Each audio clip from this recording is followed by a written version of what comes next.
Justice for Alicia Mima Alipatan. Napakabata pa niya na pinatay. Pero, hindi siya natatakot na namatay.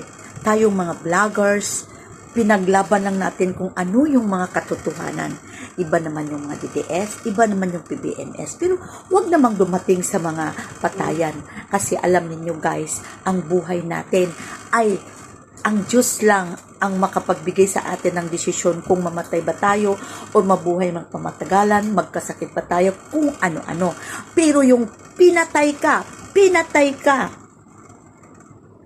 malaking kasalanan yon. Hindi kayo mapapatawad ng Panginoong Diyos or ni Allah. That is a mortal sin. Masaya ka sa mundo ngayon, pero kapag ikaw ay namatay din, doon ka sa impyerno kasi ugali kang demonyo.